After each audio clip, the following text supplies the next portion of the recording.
pertemuan kita adalah pertemuan yang berbarokah, dan perpisahannya nanti kita juga perpisahan yang berbarokah.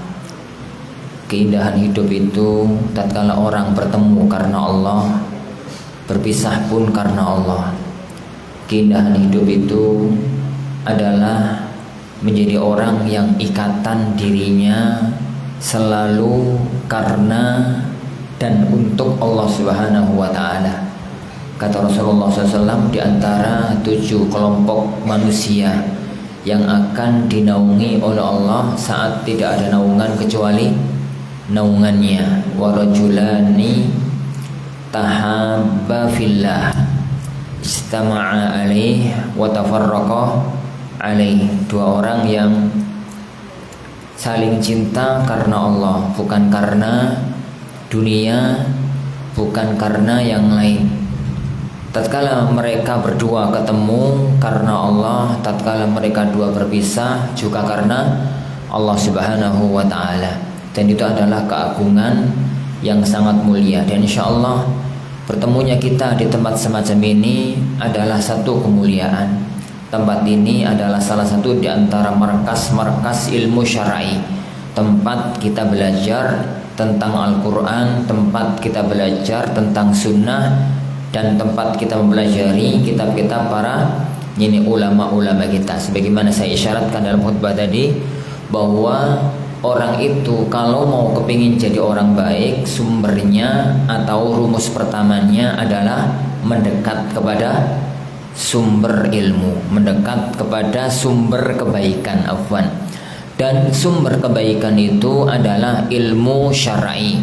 Kata Ibnu Qayyim Al-Jauziyah rahimahullah ta'ala, beliau mengatakan, kullu khairid dunya wal akhirah ma'aluhul ilmu wal adl. Semua kebaikan dunia dan akhirat itu ujung-ujungnya sumber itu adalah ilmu dan keadilan.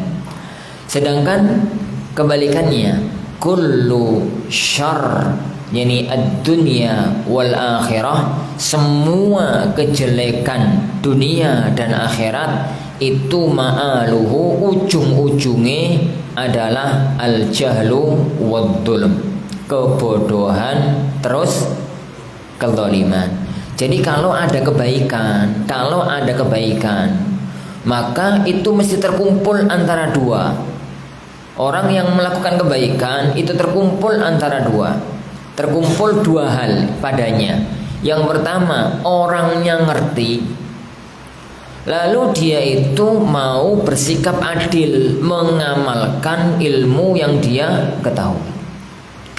Lah kalau sampai ada keburukan, sumbernya cacat di salah satu dari 2 hal tadi. Yang pertama, ilmunya hilang, dalam arti nggak tahu, boso Jawa goblok. Jadi gak ngerti, gak ngerti, karena gak tahu.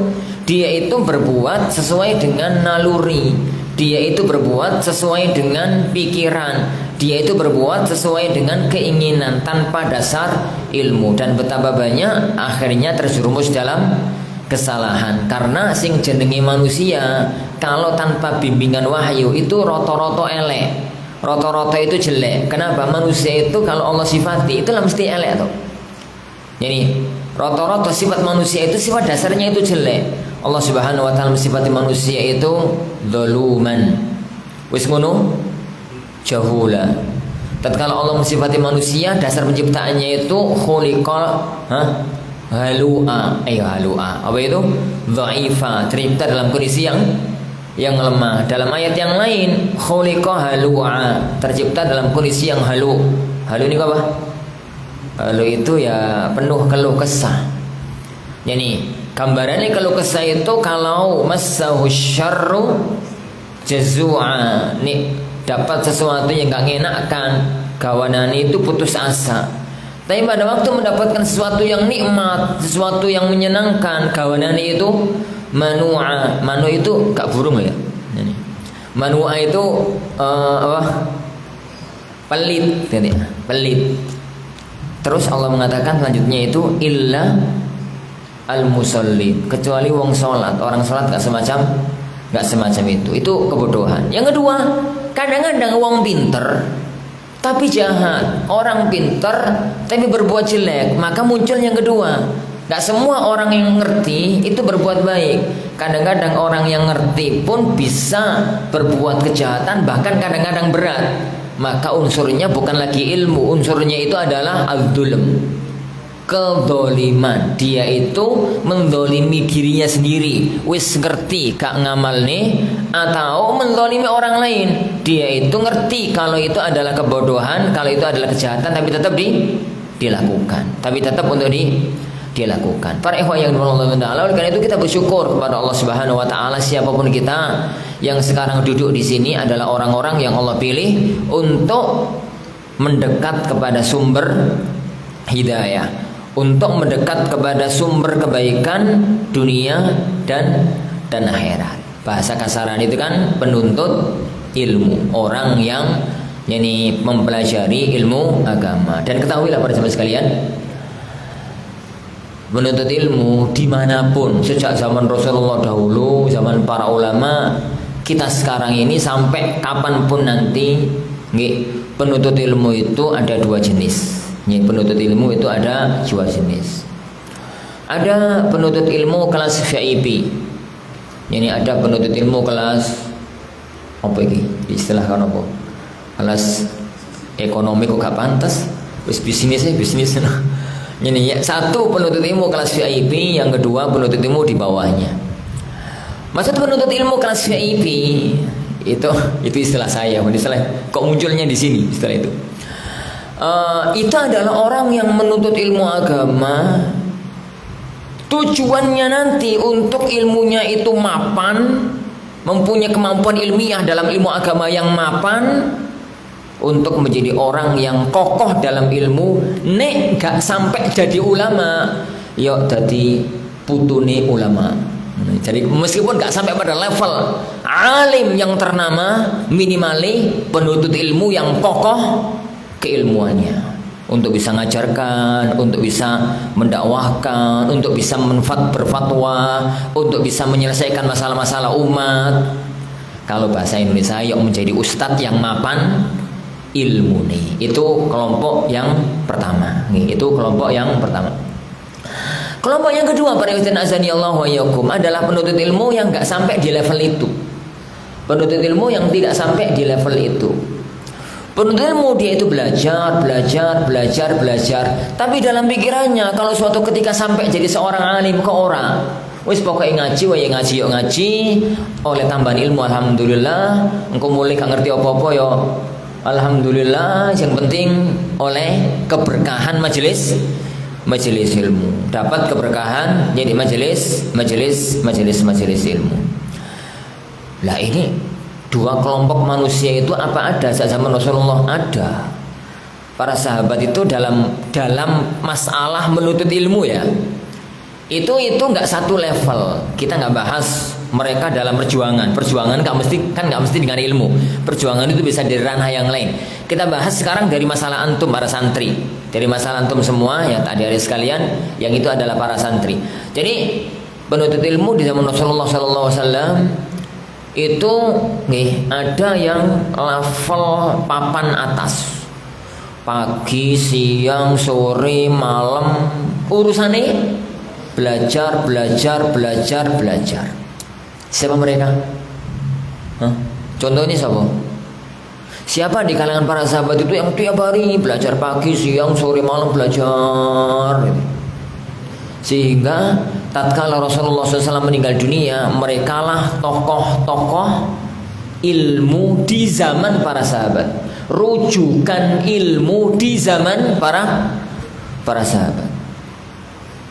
Kelas-kelas Abu Hurairah, kelas-kelas Abdullah bin Abbas, kelas-kelas Abdullah bin Umar, Abdullah bin Mas'ud. Jadi orang-orang yang memang Jabir bin Abdullah, Anas bin Malik, kelas-kelas mereka. Yani kelas-kelas mereka. Abu Hurairah itu pagi, siang, sore, malam itu ngaji, belajar ya. Kalau gambaran zaman sekarang ya kawan, kelas ini itu siapa? Antum. santri. No, santri kan yo pagi, siang, sore, malam itu penggaweane belajar, megang buku. Jadi beda dengan yang ngalim di luar. Itu pertama. Lah, ada yang penuntut ilmu itu nggak bisa kayak begitu, itu nggak bisa, terganjal banyak maslahat yang lainnya. Wis kadung punya istri, sudah kadung punya istri ini, atau kadung punya anak, kadung punya putu. Itu nih sawat tiap hari kokon ngaji pagi siang sore malam ya, mesane bojone, mesane anake kuru terus mati. Ya tetap harus kerja. Jadi ada bagi waktu, ada yang bagi waktu, sebagiannya pakai ngaji, sebagiannya pakai kerja. Lah yang bagi waktu ini level-level, ada yang menang ngaji ini timbang kerjoi, ono sing menang kerjoi timbang ngaji ini. Ono sing separuh-separuh, level-level Umar bin Khattab. Loh, Umar kok masuk level ini lah? Iya, wong Umar itu punya anak, punya istri. Umar itu kan di mana rumahnya Umar? Di Madinah, ya kemudian di Madinah. Umar bin Khattab maksudnya. Di Madinah bagian mana? Umar bin Khattab itu bukan di pusat kota rumahnya, di pinggiran kota, di pinggir awali. Dia itu punya tetangga sahabat Ansar, sebagaimana ceritakan dalam Sahih Bukhari. Jadi Umar itu, jadi beliau itu ngomong karo temeni tonggoi sahabat Ansar. Umar itu mengatakan, "Mas, aku saiki nang masjid yo, taklim. Ya sampean kok kerja. Antum itu kerja, cari nafkah. Nanti kalau sore hari kamu pulang kerja, saya pulang taklim. Lah apa yang saya ketahui dari ilmu, dari wahyu yang turun hari ini, Al-Quran maupun As-Sunnah yang disampaikan Rasulullah hari ini, sore-sore nanti tak sampaikan ke sampean. Lah sesuk gantian, aku yang kerja, sampean yang ke masjid. Sampean yang ke masjid.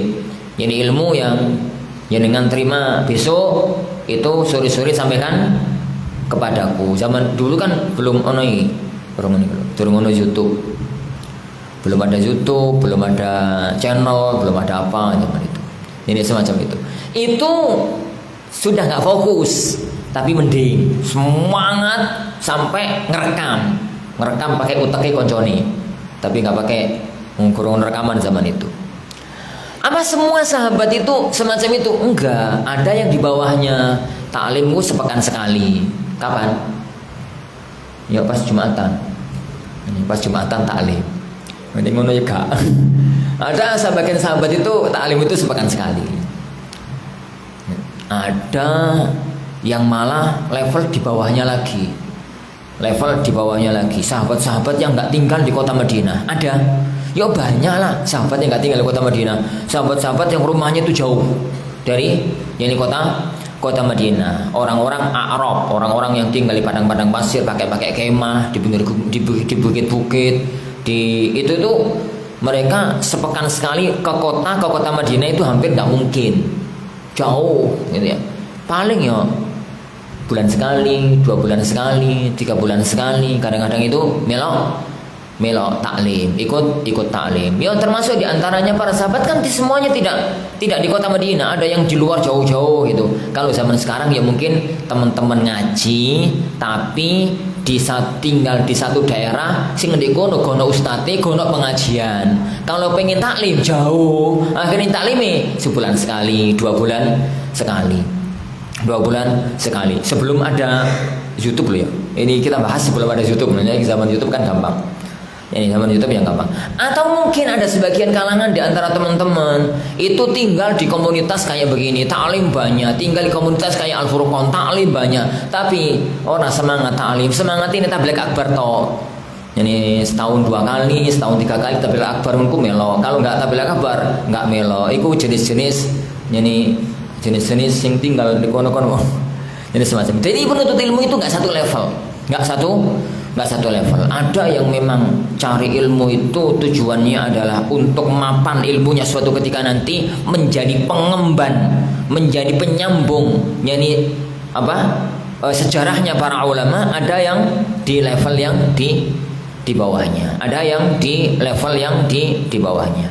Para jamaah yang dimulakan Allah Subhanahu wa taala. Dan itu pula yang terjadi pada zaman tabi'in, terjadi pada zaman tabi'ut tabi'in sampai zaman kita sekarang sampai zaman kita sekarang ini. Jadi misalkan di zaman Imam Ahmad rahimahullah taala, Imam Ahmad pada sahabat sekalian, itu kalau taklim rutin pekanan atau harian, itu yang hadir di majelis beliau kisaran 4.000 sampai 5.000. Majelis taklim rutin loh ini ya, taklim rutin gak tabligh akbar. Taklim rutinnya itu kisarannya ya 4.000 sampai 5.000. Lah, kira-kira teman-teman sekalian, taklim yang hadir itu 4.000 sampai 5.000, itu kira-kira yang dengar serius isi pengajian, isi pelajaran berapa orang? Di zaman itu urung ono speaker. Ini zaman itu kira-kira yang datang untuk nyatet ilmu, setelah dicatat hafalane, hadisnya nanti diapalkan, kemudian nanti disetorkan, itu kira-kira berapa orang? Dari 5.000 orang. Ya mentok 500. Iku wis kakean. Terus yang 4.000, yang 4.500, yang 3.500 lainnya datang itu untuk apa? Ya untuk pokoknya melok taklim, mulai-mulai ditakoni karo bojone, mau taklimi apa Mas? Boh orang denger. Lah gak sampean gak ngringekno tok, ngringekno. Lah gak paham, gak blas. Nah, isine apa? Engko sampean ngringekno rekamane ae ngono. Kebayang ngono. Tapi alakulin ya, Wan. Itu adalah juga kebaikan. Tapi begitu sunatullah dari zaman dulu itu semacam itu. Lah begitu juga dengan zaman sekarang. Penuntut ilmu tetap dua level tadi.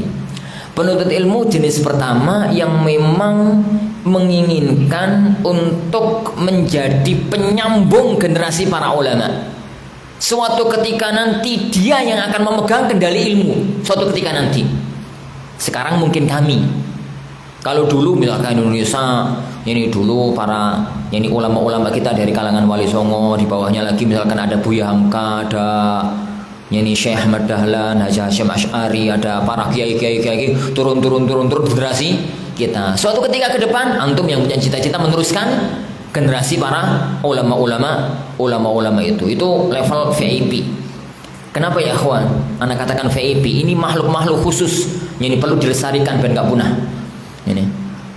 Kenapa? Yang akan mengendalikan ilmu ini setiap generasinya itu adalah manusia-manusia pilihan. Kata Rasulullah SAW, yahmilu hadzal ilma min kulli khalafin udulu yanfuna anhu tahrifal ghalin wa intihalal mubatilin wa ta'wilal jahilin.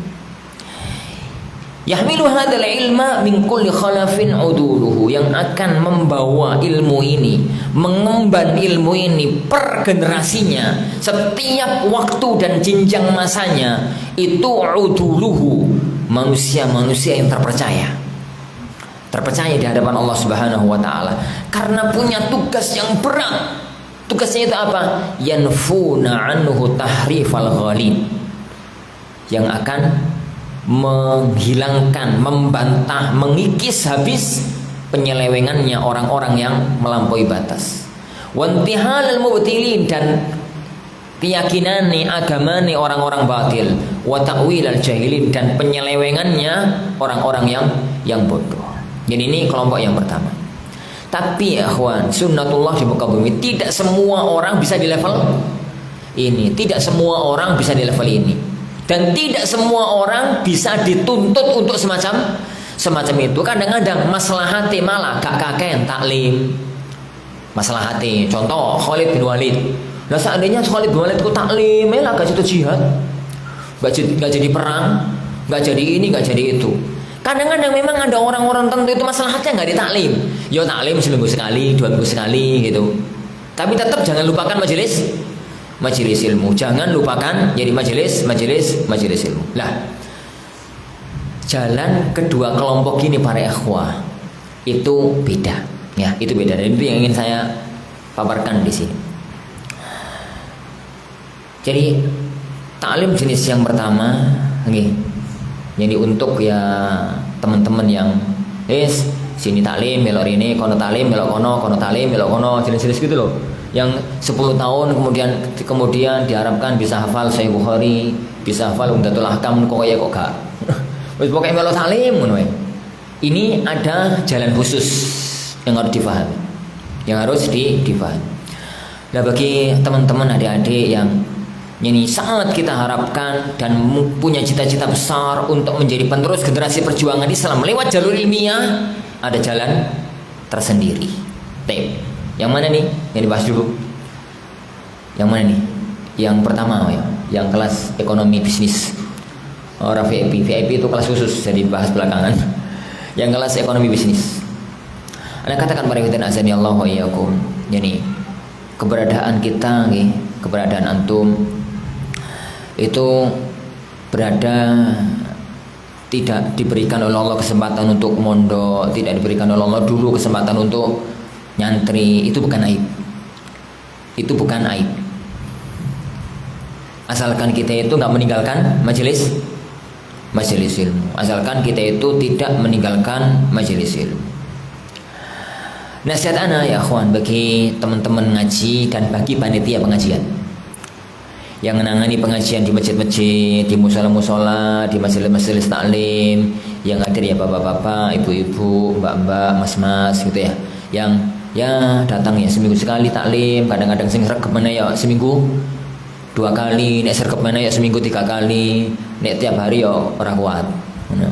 Nek kurang sergep ya seminggu 2 minggu sekali, nek kurang sergep mana ya bulan sekali. Selain khutbah Jumat tapi ya. Ini selain khutbah Jumat. Maka nasihat ana hendaknya kalau belajar ilmu syar'i menggabungkan 5 ilmu. 5 itu ya ojo kakek, 5 wae. 1 ya akhwan, 1 perbagusi kedekatan kita dengan Al-Qur'anul Karim. Maksudnya mocoi. Yani harus punya waktu, dan kalau panitia majelis taklim harus ada majelis yang di situ memang untuk benahi bacaan Quran. Jadi untuk teman-teman panitia ya, nasihat ana di satu komunitas itu ya bukan satu masjid ya. Satu komunitas itu ya. Kan orang itu kan satu komplek kan ya. Kayak di Gresik Kota. Di Gresik Kota itu ada beberapa tempat untuk ngaji di Masjid Petrokimia, di Masjid Semen Indonesia, di masjid ini. Tapi yang datang ya wong iku, muter-muter wong iku, di sini ya ketemu orang itu, di sini ketemu orang itu, di sana ketemu orang itu, di sana ketemu orang itu. Itu berarti satu komunitas. Nanti pindah di Surabaya, orang-orang ini nggak ketemu, nggak muncul. Lah kalau kita taklim di Surabaya, misalkan Surabaya Selatan, kan ya. Di sini terus di sepanjang ya ketemu nih wong iku nggak pindah tempat. Ya semua wong itu berarti satu komunitas. Nanti kalau di Surabaya bagian Suramadu misalkan, ya mau di sini, orang-orang itu namanya satu komunitas. Kalau di satu komunitas, tolong kalau bagi panitia majelis taklimnya gabungkan antara 5 sisi ilmu. Yang pertama, ono majelis tahsin Al-Qur'an. Ada majelis tahsin Al-Qur'an. Aib para jelaskan, aib wallahi aib. Rajin ngaji 10 tahun, mocoi sak jam rung lempir. Ya gradul gak karu-karuan. Ya maju gak maju, mundur gak mundur. Padahal taklim wis 10 tahun. Bahasa gampangannya sekarang itu wis hijrah 10 tahun. Kemudian dapat 10 tahun kok maca Qur'ane kalah bocah TPA. Apa ora ngisin-ngisini? Sing salah ustadznya apa sing salah jamaah? Orang tua kasar apa-apa maksudnya sebagian jamaah itu Masya Allah seakan-akan itu ngaji fikih, ngaji tafsir, ngaji akidah itu lebih penting timbang benahi bacaan Al-Quran. Padahal mestinya benahi bacaan Al-Quran itu lebih diutamakan, kan itu berkaitan dengan banyak hal. Ngerti akhwan, Al-Quran Al-Quran itu. Siapapun, apapun yang dekat dengannya pasti mulia. Ingat.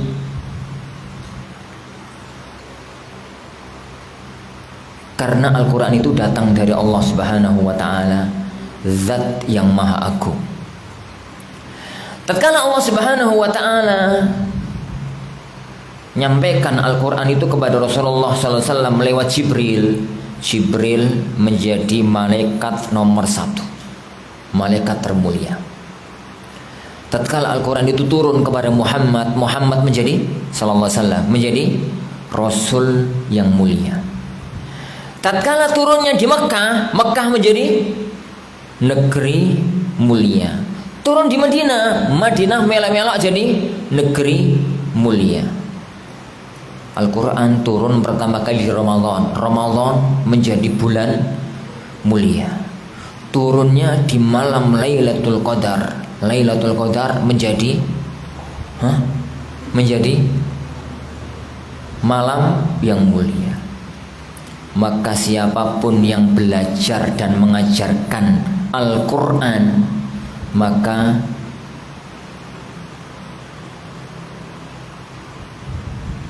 plus 92 itu negara di plus 92 itu negara mana? Wis kau sen kubris Marnoy Hanwe kono pernah telepon dari Israel, ngono pernah telepon dari Amerika, ngono. Mboten anan bora, gak tak angkat. Enggak pernah tak angkat, Barno. Ngurusi. Ini 92 kok nomor mana? Ini. Ngomong apa mau? Ya. Maka siapapun ya akhwan, orang yang mendekat dengan Al-Quran, melajari Al-Quran, mengajarkan Al-Quran, akan menjadi orang yang mulia. Khairukum man ta'allamal Qur'ana wa 'allama. Kertas dulu ya kawan, kertas. Kalau dia ditulis kertas itu ditulis ayat-ayat Al-Quran, itu beda kualitasnya. Beda nilainya dengan ditulis tulisan yang lain, podo-podo bahasa Arabi. Kalau kertas itu sudah ditulis menjadi mushaf Al-Quran, itu perlakuannya khusus. Gak boleh dibawa masuk WC, ya gak boleh ditaruh di saku bagian belakang sampai tuti, ya gak boleh dihinakan, gak bisa ditaruh di lantai bawah, di lantai atas. Dalam mazhab jumhur bahkan nyentuhnya itu harus punya wudhu dalam mazhab jumhur para ulama. Sama-sama kertas karena dekat dengan Al-Quranul Karim. Maka tolong ya kawan, teman-teman ya yang ngaji taklim itu, yuk semangat di ilmu yang lain itu bagus, tapi jangan sampai meninggalkan semangat mempelajari bacaan Al-Quran. Dan teman-teman yang di panitia pengajian, memang harus ada majelis khusus untuk itu. Jadi untuk itu. Alhamdulillah kalau belakangan ini bermunculan lah majelis jadi taklim tahsin apa gitu. Tapi yo sing ikut ya wong 3, 4, wong 5. Khusus utusan saya sing gak iso mek wong 5, yang lainnya wis lancar. Alhamdulillah kalau begitu. Tapi sing susah itu kan sing gak iso akeh tapi sing taklim mek wong 2, wong 3, wong 4. Itu yang pertama ya, itu yang pertama. Yang kedua, dalam satu komunitas itu padukan antara 3 ilmu. Ya, dalam satu komunitas itu padukan antara 3 ilmu. Padukan antara 3 ilmu. Satu ilmu akidah. Nggih, ilmu akidah, ilmu tauhid, rububiyahnya, uluhiyahnya, asma was sifat. Uluhiyah, rububiyah, uluhiyah dan asma wa sifat. Kenapa? Kajian ini yang membenahi akidah. Kajian ini itu yang meluruskan akidah. Ingat ya kawan, akidah itu baru benar kalau tergabung 2 sisi. Yang pertama, akidah Islam yang benar itu kaya apa? Yang kedua, mengikis sisa-sisa ajaran masa lalu yang menyimpang dari Islam.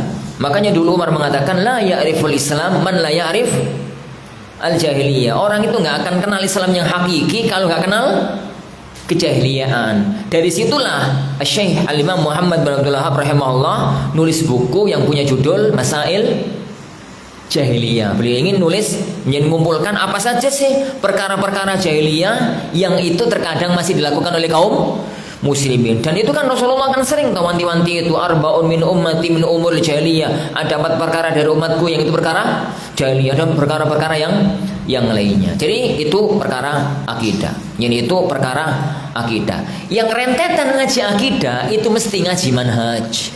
Rentetan nih. Engko kan nek ngaji wasitiyah, itu kan mesti ngomong ngomong bahwasanya ini adalah akidah Ahlus Sunnah wal Jamaah yang berbeda dengan akidahnya Murji'ah, Khawarij, Mu'tazilah dan macam-macam.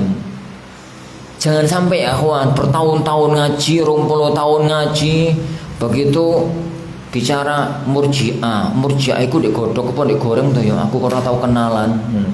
Aib ya kawan, padahal itu masalah-masalah pokok.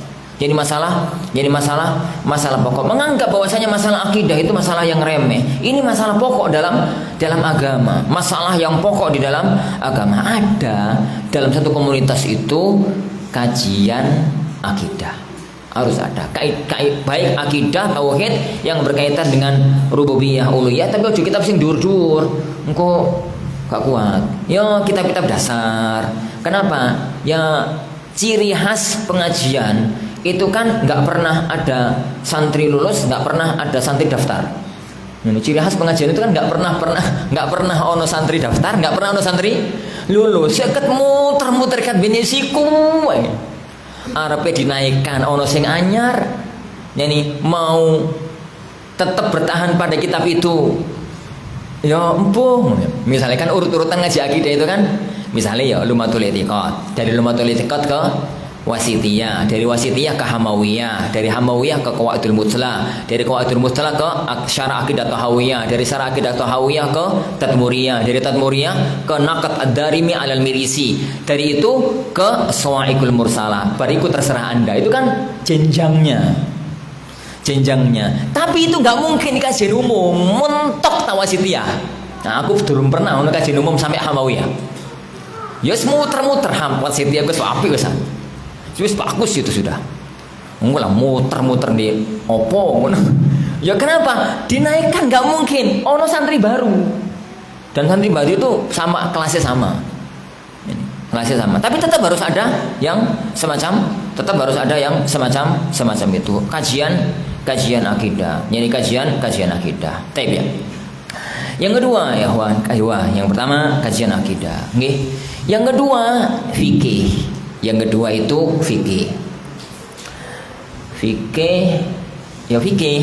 Fikih dalam arti fikih ngaji hukum agama, hukum yang berkaitan dengan amal perbuatan. Lah ngaji fikih itu kalau bisa ya kawan tahu katam balik.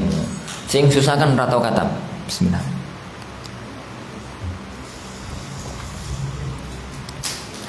Ngaji fikih. Fikih itu mencakup fikih ibadah maupun fikih muamalah. Fikih ibadah maupun fikih muamalah.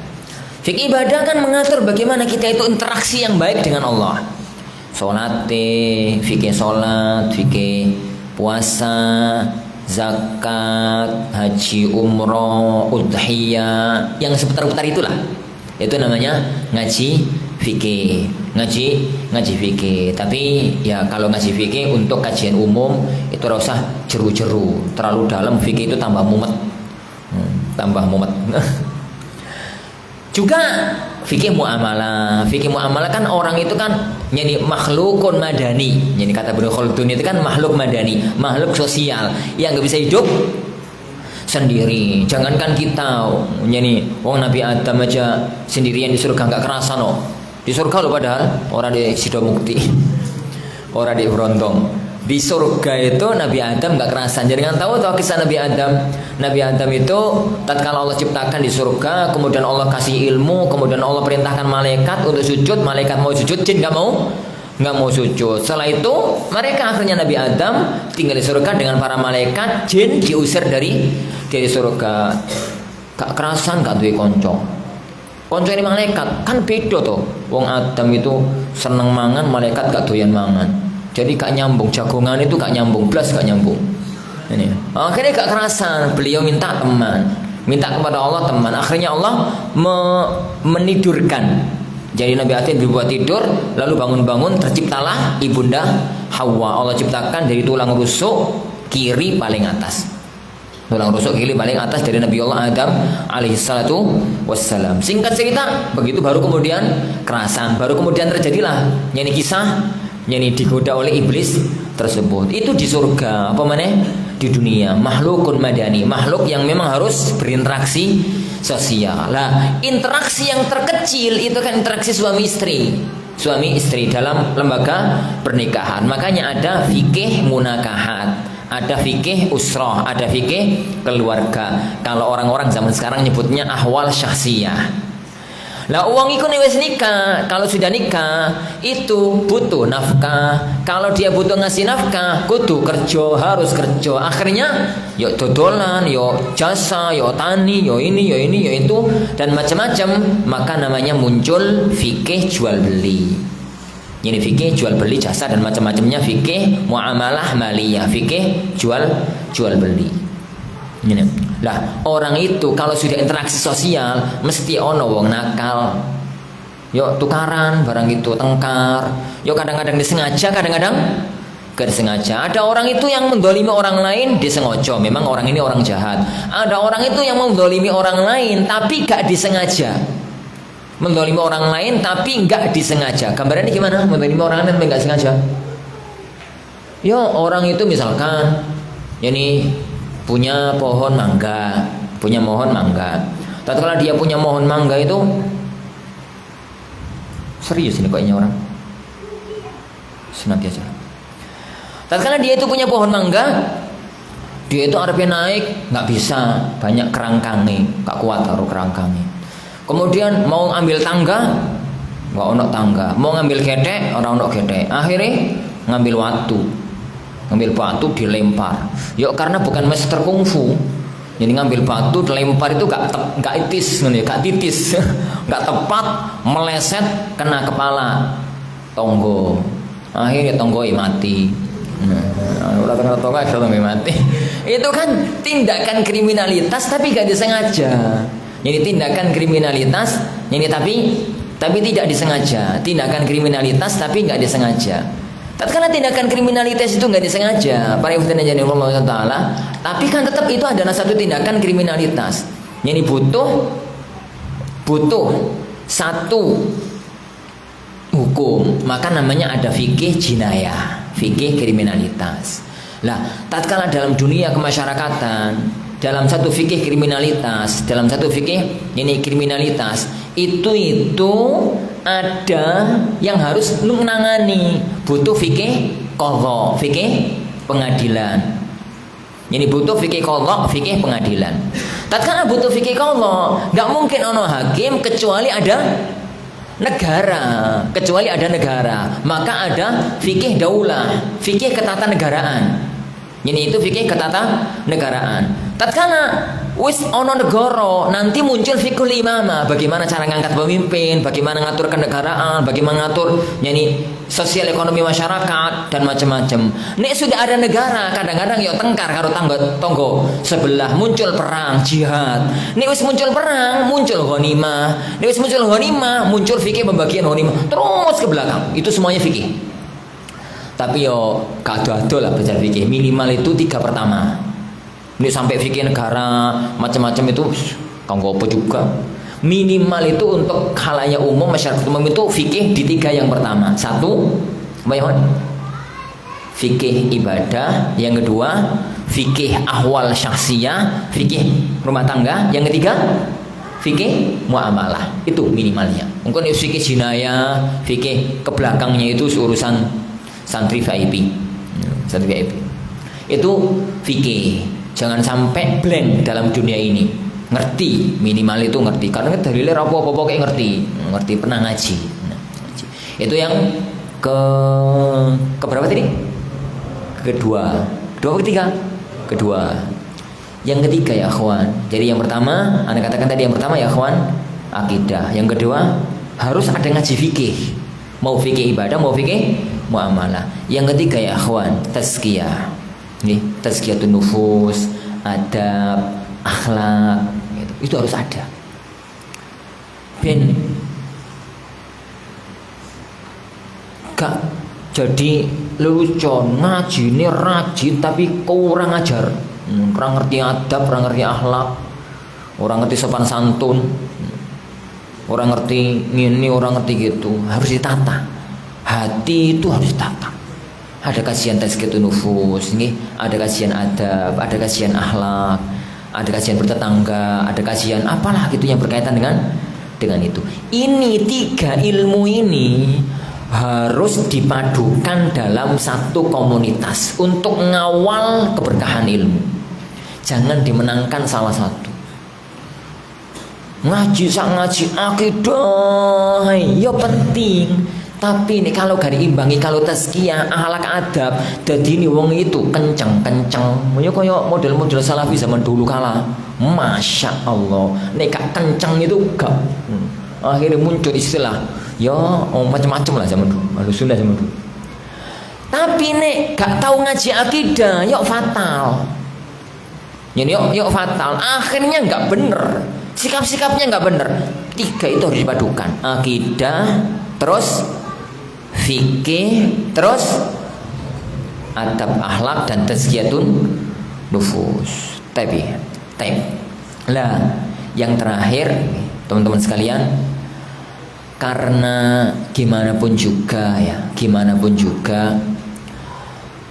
semua ilmu syar'i itu bahasa Arab. Ya kan Al-Quran bahasa Arab, Al-Hadis bahasa Arab, kitab para ulama juga bahasa Arab. Maka kalau untuk meningkatkan upgrade kemampuan ilmiah itu, kalau belajar bahasa Arab itu akan jauh lebih cepat.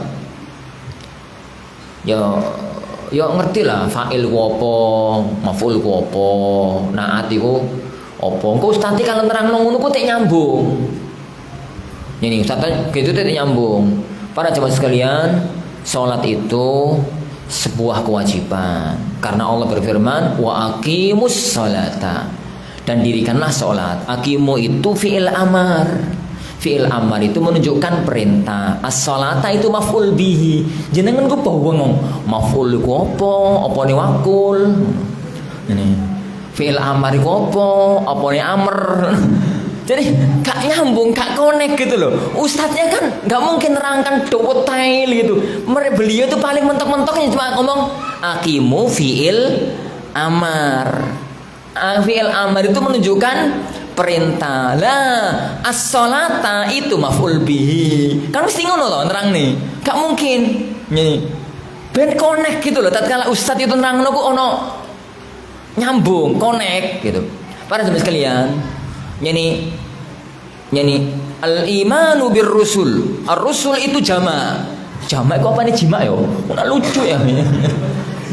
Lucu jadi ini itu. Jadi ngerti lah istilah-istilah itu, bener ngerti. Ono istilah mufrad, ono istilah jama', ada istilah ini, ada istilah itu tuh nyambung. Jadi ustaz itu nerangno itu nyambung minimale. Itu jadi kalau itu jadi upgrade nilai ilmiah itu nggak mungkin tanpa bahasa Arab.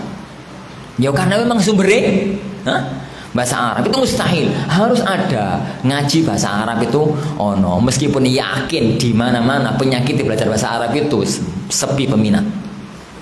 Gue seketahuan itu. Ya termasuk teman-teman sedayu. Teman-teman sedayu anak itu punya kajian rutin setiap malam, kecuali Senin sama Rabu kadung ngaji di Gresik kota. Tiap malam pada Isya sampai jam 8. Ya setengah jam kadang-kadang, ya kadang-kadang 1 jam. Ya tergantung waktu, di hari-hari ini 1 jam. Ya kadang-kadang ya setengah jam. Ini kadang-kadang setengah jam. Tiap malam. Ya ada akidahnya, ada hadis, ada fikih, ada yang lain, gitu ya. Itu yang hadir itu kalau rutin itu ada sekitar 80-90 tiap malam. Ini tiap malam. Lah kecuali malam Ahad itu tambah koro di atas 100 itu insyaallah. Kecuali malam Senin, malam Rebu, malam Selasa sama malam Kamis. Itu pas anak punya jadwal di luar, berdalnya bata isya, bata asar anak sudah berangkat, makanya nggak ada kajian. Lah mereka kepingin belajar bahasa Arab, masya Allah. Ya nggak apa-apa, belajar aja bahasa Arab. Nanti asatidzah Al-Furqan banyak kok yang siap. Ya daftar dulu, siapa yang mau ikut belajar, ben ketahuan siapa yang daftar. Masya Allah yang daftar ono pengen wong 80. Daftar list yang mau ikut taklim bahasa Arab. Sopo mangat wong 80. Belajar pertama 80, belajar kedua 70, belajar ketiga swida, dari keempat dapat setengah tahun karya wong telu wong pira tawirullah ala kulli hal aja ya Allah ya alhamdulillah si orang yang mau belajar. Jadi yang ketiga itu ala kulli hal. Kalau yang kelima tadi itu sulit, maka nasihat anak di titik 4, tapi kalau bisa 5, jadi 5 ya ada 1-2 orang nyantol alhamdulillah ya. Jadi teman-teman ya Wan, teman-teman tolong, jadi teman-teman panitia ngaji itu ojo egois, wallahi ya Wan, ojo egois. Satu komunitas itu tolong dirembuk, satu komunitas itu tolong dirembuk. Jadi kan satu komunitas itu loh, di musola gini, musola gini, musola gini, musola gini, kini ngeyel fikih, kini ngeyel fikih, kini ngeyel fikih, kini ngeyel fikih, itu speaking loh. Jamaah yang untuk yang iku wae, arep kata kok Senin nih, ini di WA Ustaz sampean pun apa wingi kata kok ini. Tapi mau datang yang di sini ya itu, yang di situ ya itu, yang di situ ya itu. Seharusnya itu dipetakan dakwah. Petakan dakwah di sini akidah, jadi gini engko apa? Fikih, di sini fikih ibadah, di kono fikih muamalah, yang di sini masalah tazkiyah, yang di sini masalah adab, gitu loh. Jadi akhirnya menjadi satu komunitas, itu kajiannya sing rajin lengkap, sing gak rajin yo rapate lengkap. Tapi tetap komunitas itu benar.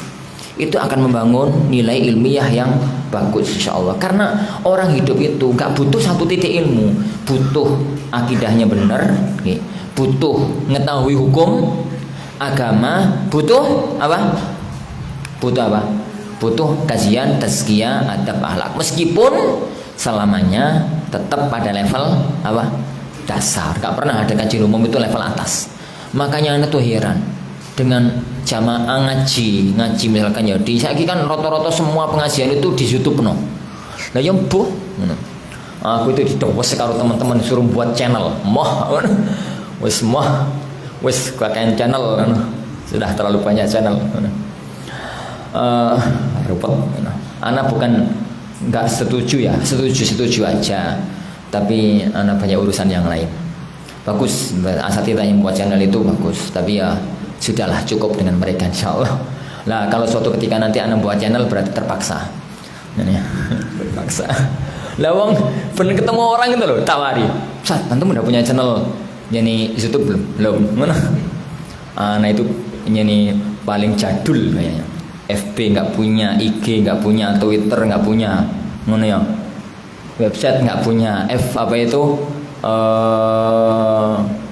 Ini apa? Channel nggak punya. Wes kan duwe enak malahan ora. Wong ngurusi WA repot kok. Ngurusi WA ra iso turu.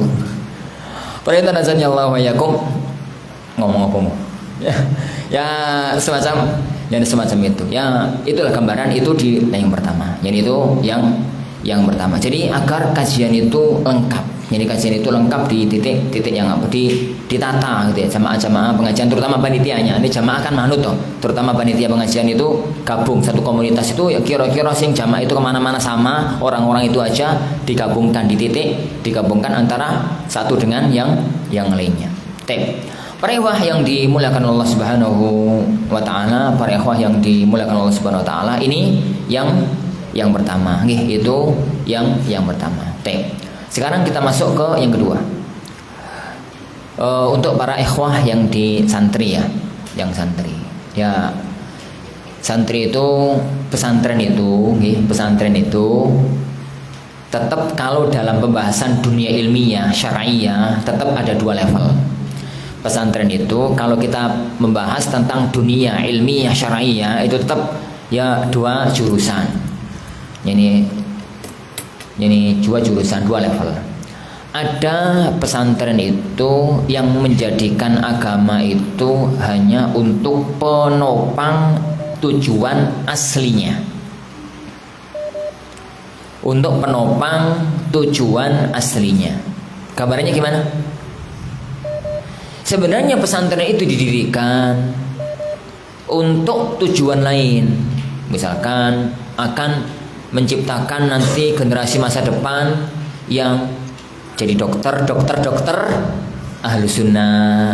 Ini jadi arsitek Ahlus Sunnah. Kalau nanti jadi pejabat Ahlus Sunnah. Kalau nanti jadi apa gitu, yang dituju itu gitu. Yang dituju itu. Akhirnya pelajarannya fokus ke semua ilmu itu. Nih arep cita-cita mau jadi dokter kan diperbanyak matematika ya, biologi ya, ini itu. Tapi ben nanti kalau jadi dokter bukan dokter sing bujuki pasien, maka harus ditopang dengan akidah yang mapan, ditopang dengan fikih yang bagus, ditopang dengan ini iso yo dokter tapi apal Quran, meskipun apal juz amma kan lumayan, tetap apal Quran, apal juz amma, apal ini. Jadi pejabat yo apal Arba'in Nawawi, ini apal Arba'in Nawawi, apa semacam itu yang pertama. Nah, untuk pesantren jenis ini itu saya levelkan di level yang tadi.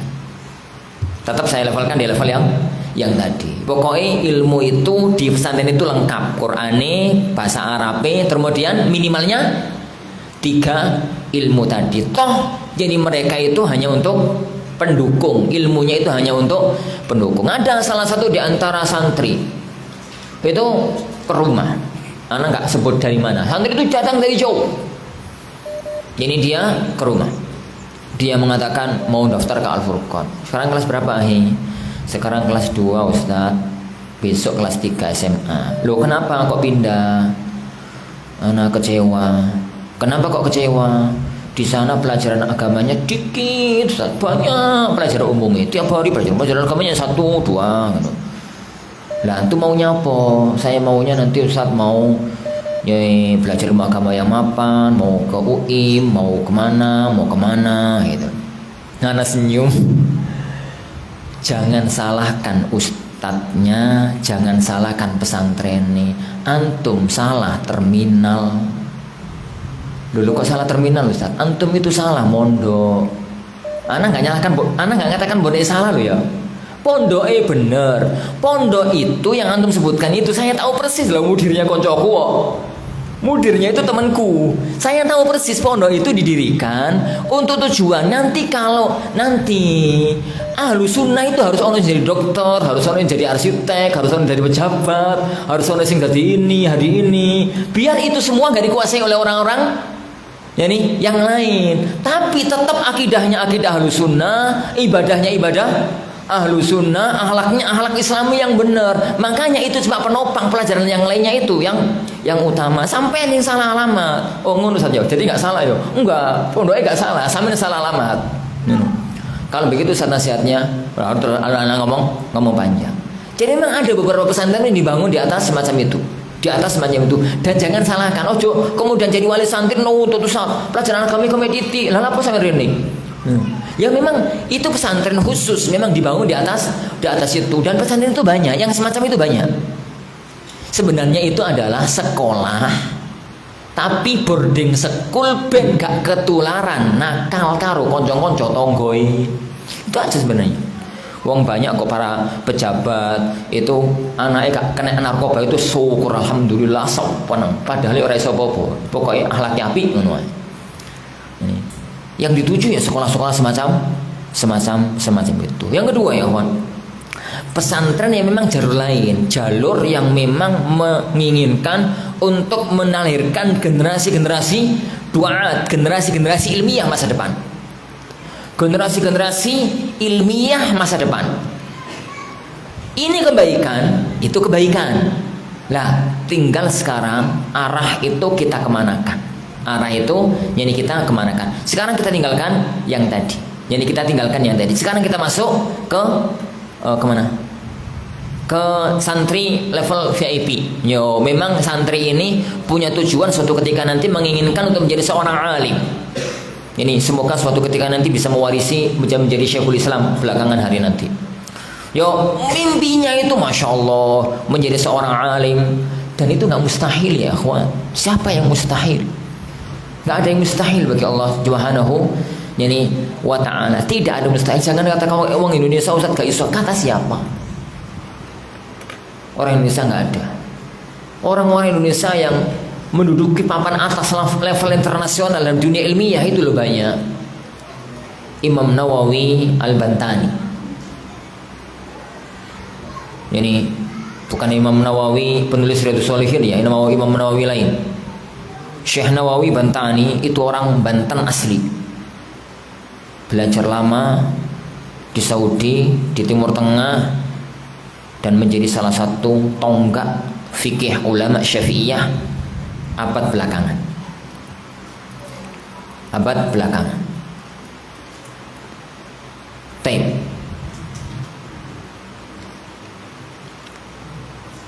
Antum mungkin pernah kenal Syekh Mahfud At-Tirmidzi. Kitab-kitab beliau sering saya temukan dinukil di kitab-kitab Syafi'iyah. Wa qala Syekh At-Tirmidzi, itu dari Termas, Jawa Tengah. Orang asli Jawa Tengah, lahir di Jawa Tengah, besar di Jawa Tengah, lulus SMA, belajar di Mekah, dan menjadi salah satu ulama kondang. Antum mungkin gak kenal namanya, tapi yang kenal mungkin kalau anak sebut nama ini kenal, Syekh Muhammad Yasin Al-Padangi. Gak kenal juga? Ya wes rapopo, sudah kenal. Orang tahu kenalan. Muhammad Khatib Al-Minangkabawi. Orang kenal juga? Ya wes rapopo, orang kenal. Mereka itu orang-orang Indonesia asli. Syekh Muhammad Khatib Al-Minangkabawi dan Syekh Muhammad Yasin Al-Padangi itu musnid Haramain. Ana sering menemukan biografi para ulama zaman sekarang itu mengatakan di antara gurunya Syekh Muhammad Khatib Al-Minangkabawi, Syekh Muhammad Yasin Al-Padangi. Dan ana punya beberapa kitabnya di rumah. Kitab asli tulisan beliau dalam bahasa Arab. Ini para ulama, jangan kata kamu Indonesia Ustaz, Raisa Ustaz ciri sopo. Wong Indonesia itu pintar-pintar loh. Sing pinter, sing pinter, sing tenanan, sing katenanan ya wes. Ala kulli barif tanazani Allahu jadi wa iyyakum. Jangan katakan ya akhwan, ilmu itu monopoli orang Arab. Tokoh-tokoh ilmu kelas papan atas itu banyak yang bukan orang Arab. Banyak yang bukan orang Arab. Kalau kita bicara ilmu nahwu, orang nomor satu nahwu itu siapa? Sibawayh. Yang terkenal, sih nggak terkenal ya kayak Sibawayh itu terkenal ngalahkan gurune Khalil Ibnu Ahmad Al-Farahidi. Tapi Imam Khalil gak terkenal, gak terlalu terkenal. Ya karena terkenal itu tidak berjalan lurus dengan ilmu. Ono orang itu pinter tapi gak terkenal. Ada orang itu terkenal top pokoknya, followernya itu 2 juta.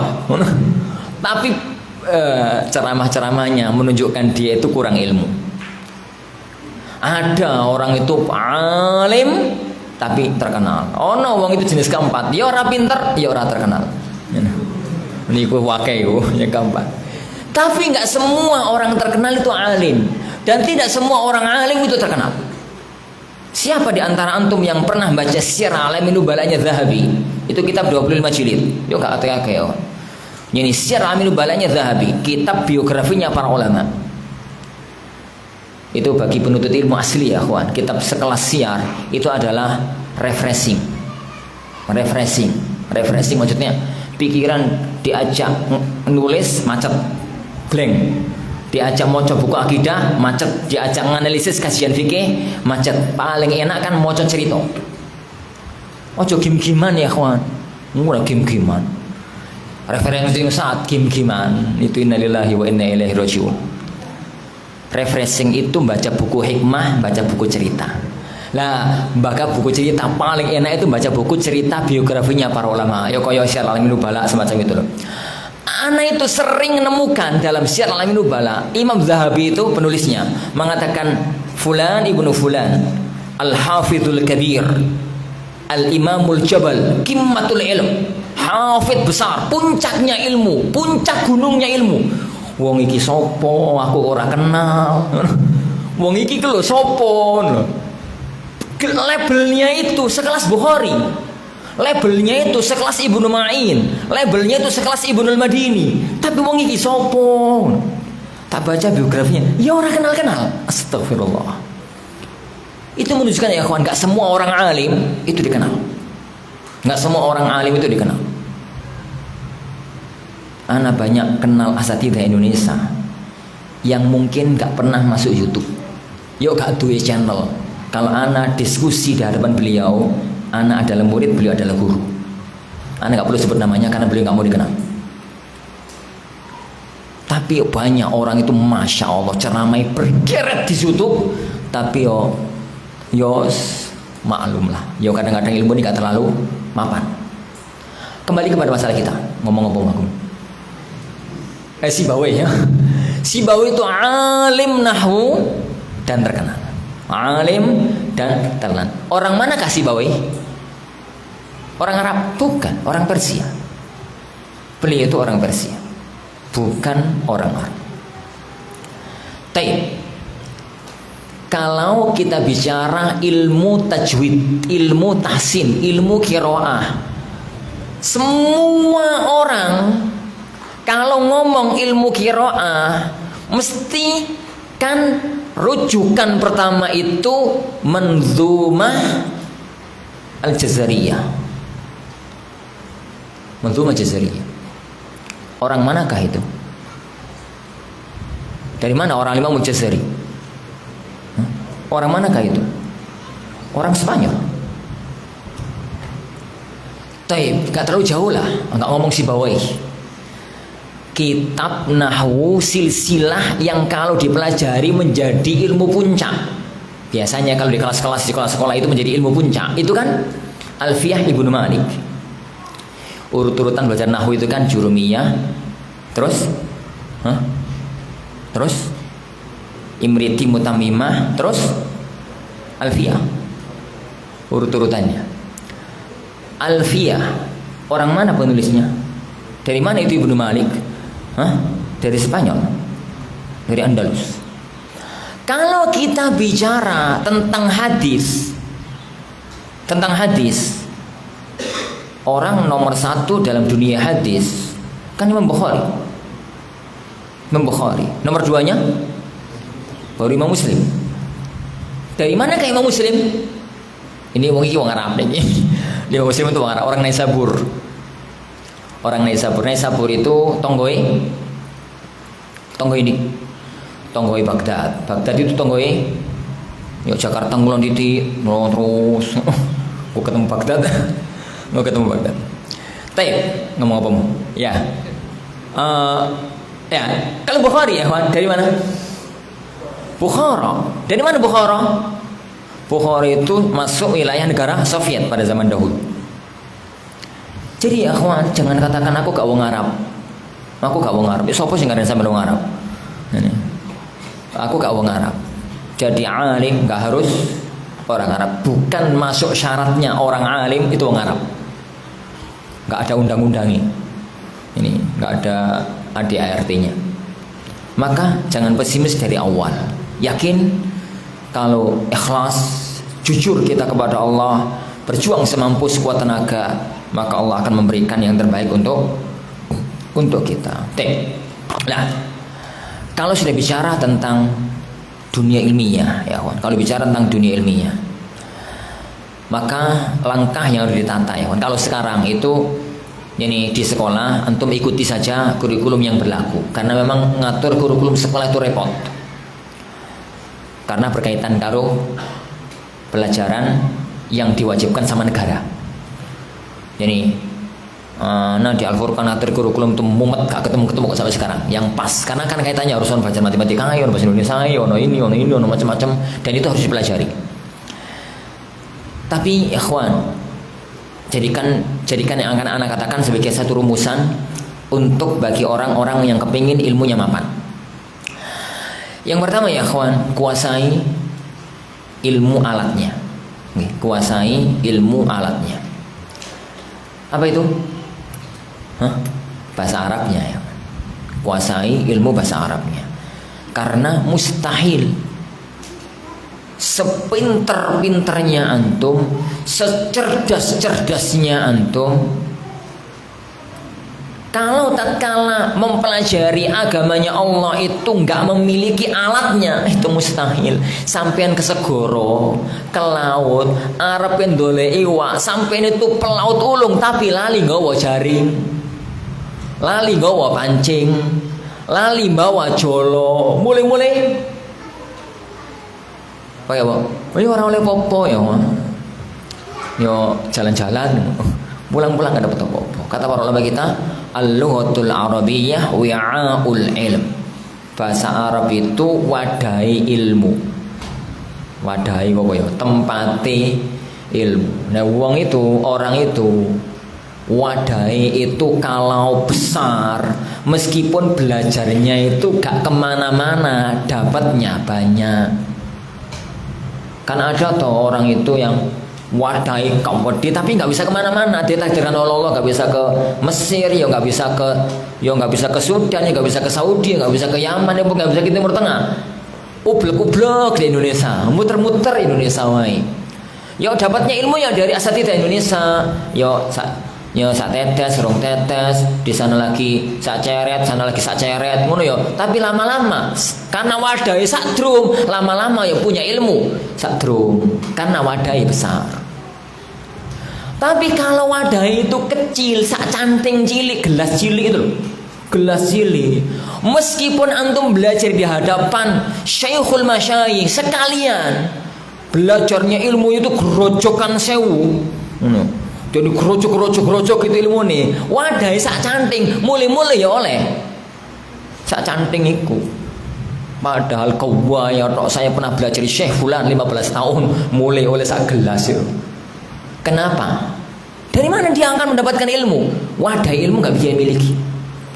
Syekhnya ngomong mafhum mukhalafah iku apa ngene, mantuk, mafhum, dalalatul nas, dalalatul irsyad, macam-macam bengong, mulai-mulai rambut deblas.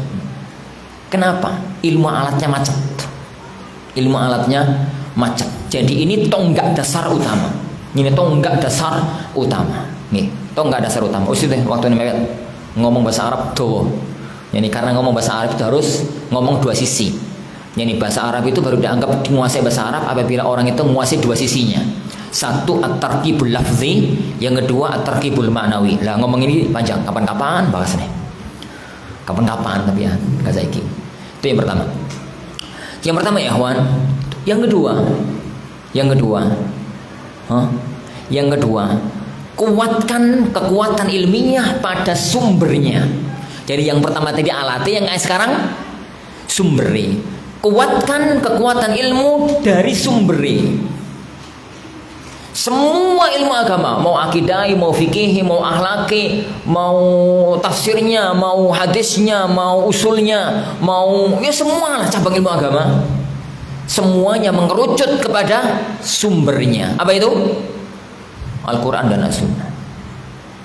Al-Quran dan As-Sunnah. Ini itu bahan baku nih. Diolah oleh ahli fikih jadi hukum, diolah oleh ahli tafsir jadi renungan tafsir tadabbur, diolah oleh para ulama usul fikih jadilah kaidah-kaidah usul fikih, diolah tergantung mulai, tapi bahan dasarnya sama-sama Al-Qur'an. Jenengan niku sak pinter-pinter ilmu alat. Jadi gambaran orang masak para teman-teman sekalian. Alatnya lengkap. Kompori merek internasional. Ini cudi lewe harganya 5 juta. Masya Allah lengkap selengkap-lengkapnya. Tapi berasnya gak ada. Apa nih sih mau dimasak? Yuk mending berasnya ono tapi kompori mati, masih bisa pakai kayu bakar meskipun agak sangit. Yo enak tapi kan tidak dimangan sih. Mending. Jadi ilmu bahasa Arab, perkuat ilmu alat. Anda katakan tadi ya, perkuat ilmu alat. Puncak ilmu alat itu adalah bahasa Arab. Setelah ilmu bahasa Arab, ilmu istinbat. Nah, tuh ngomong itu nggak situ. Jadi ngomong masalah perkuat ilmu alat itu panjang. Itu situ, itu belakangan. Waktu ini mepet. Oh, tadi mepet. Jadi ilmu alat yang pertama ya, yang kedua, Anda katakan tadi perkuat sumber ilmu. Sumber ilmu apa ya, Wan? Al-Quran dan As-Sunnah. Al-Quran dan As-Sunnah. Nih, Al-Quran dan As-Sunnah. Baik. Yang ketiga ya, Wan. Yang ketiga, segitu aja lah. Waktu ini mepet. Ngomong tentang Al-Quran dan As-Sunnah juga doa. Yang ketiga ya, Wan. Semua ilmu itu para ikhwah, semua ilmu agama ya ikhwah. Kita bahas sekarang kan pesantren yang mengusung untuk menciptakan generasi ulama masa depan. Semua ilmu agama itu kan macam-macam nih. Ada tafsir, ilmu Al-Quran. Ilmu Al-Quran itu ada ilmu bacaan, ada ilmu pemahaman, gitu ya. Ilmu bacaan Al-Quran itu ada ilmu kaidahnya, tajwid. Ilmu tajwid itu pun banyak pecahannya. Yani ada ilmu tulisannya, ilmu rosem. Ilmu rosem kan terpecah menjadi dua utama, rosem Utsmani sama rosem Imla'i, dan masing-masing dari keduanya punya cabang di belakangnya. Ada ilmu yani qiraah. Ilmu qiraah itu yang kemudian ada ilmu qiraah sab'ah, qiraah asyrah. Ilmu qiraah sab'ah itu masing-masing ada beberapa riwayat. Itu baru ngomong bacaan. Kita belum ngomong makna ke tafsir. Tafsir itu pun berbagai macam cabang ilmu. Belum kemudian kita ngomong hadis. Hadis pun ada riwayat, ada dirayah. Yani belum kemudian ngomong ilmu-ilmu yang lain. Ada muncul ilmu fikih, ilmu tafsir, ilmu ini. Semua ilmu agama itu saling terkait. Saling terkait. Gak mungkin ada orang itu belajar fikih tok tanpa masuk tafsir. Gak mungkin belajar tafsir tok tanpa ilmu masuk hadis. Gak mungkin belajar hadis tok tanpa masuk tarikh. Gak mungkin belajar tarikh tanpa masuk yang lain. Ilmu itu terkait antara satu dengan yang lain. Jadi terkait antara satu dengan yang lain. Contoh, orang itu belajar fikih, dikatakan dalam diskusi ilmiah dalam dunia fikih, hadis yang kamu sampaikan itu adalah hadis dhaif. Atau hadis yang kamu sampaikan al-haditsu mursal. Hadis ini mursal. Mursal apa ya? Buka kamus Munawir.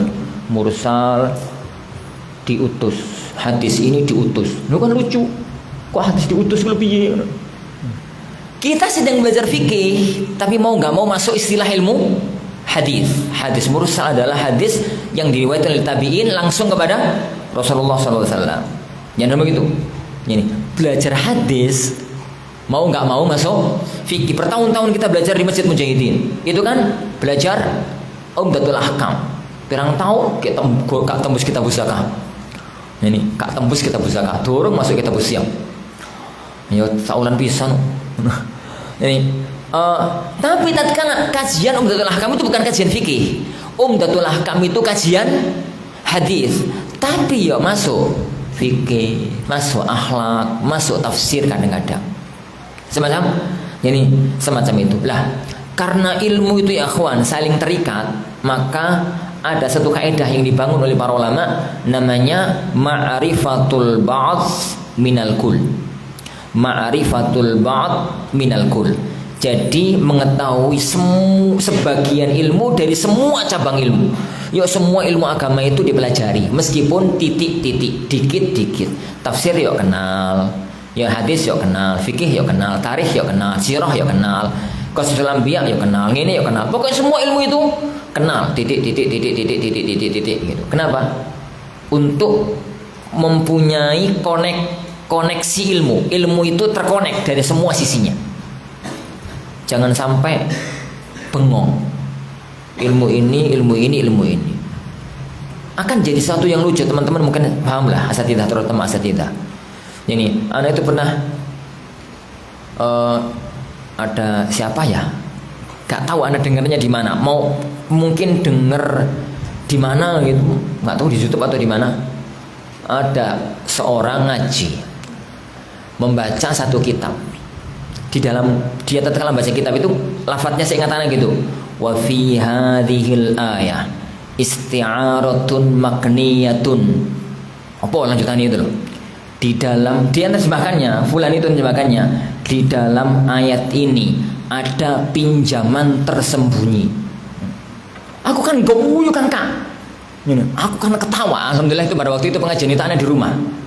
Anu mengatakan, "Lho, kepiye to wong iku ngono? Kepiye to orang itu?" Ini. Kemudian dia jelaskan, ya dengan pemahaman dia, isti'arah pinjaman makniyah tersembunyi. Menjelaskan piye aku lali. Aku lupa. Ngaco balo. Padahal ngajine di situ. Fulan ini ngerti nerjemahano, tapi blank ilmu balaghah. Kosong blong ilmu balaghah. Padahal orang yang belajar ilmu balaghah di level paling dasar sekalipun ngertilah ono istilah isti'arah makniyah, isti'arah tasrihiyah, isti'arah tabi'ah, isti'arah mujarradah, isti'arah mutlaqah. Mestinya ngerti. Tapi kok sampai diterjemahkan pinjaman tersembunyi? Loh, kepiye toh? Jadi ini belajar hadis, sedang belajar hadis tatkala itu belajar tafsir gitu loh. Dan itu saling terikat. Saling terikat. Yani jangan sampai ya kawan ono tulisan wa hadza ma yaf'aluhu alif sin lam alif lam sin fa alif ha. Dan dibaca sifah kan dari zino. Ini. Jadi ini nggak nyambung. Kalau itu di kitab yang ngomong sejarah, jangan dibaca sifah mas. Bacalah Saffah. Siapa Saffah? Pendiri Daulah Abbasiyah yang meruntuhkan Daulah Umayyah.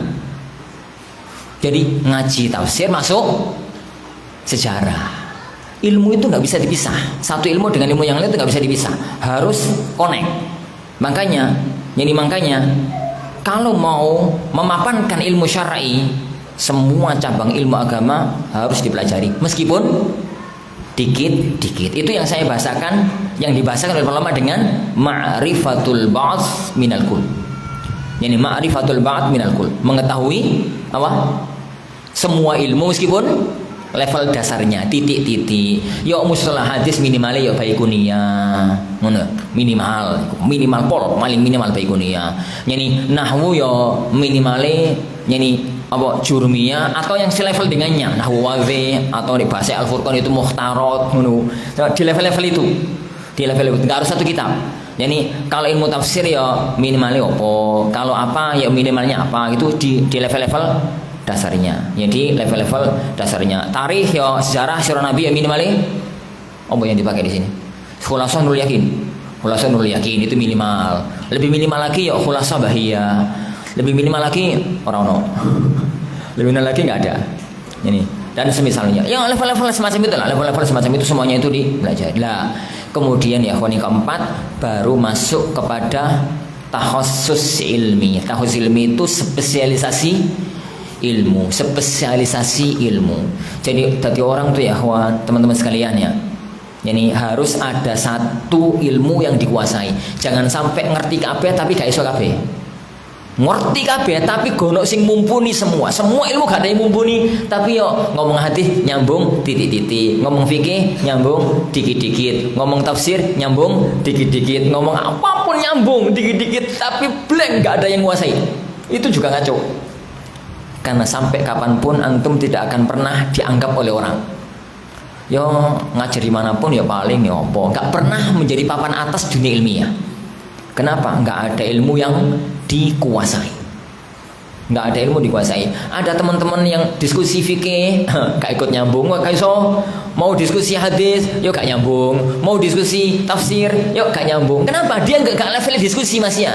Belum bisa untuk diskusi. Kenapa? Nggak ada ilmu yang dikuasai. Lah, kalau yang ketiga tadi belajar itu adalah connect semua. Kalau yang keempat ini itu satu-satu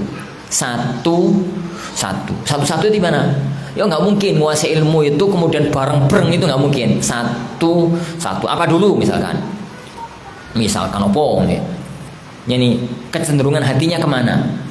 Lah, untuk memilih spesialisasi ilmu syar'i ya kawan, pertama lihat kecenderungan diri, tabiat kawan bayi. Allah Subhanahu wa taala itu tidak pernah menciptakan manusia itu sempurna pada semua titik, dan tidak pernah menciptakan manusia itu yani cacat di semua titik. Semua makhluk itu gambarannya adalah kayak hiu, macan, elang.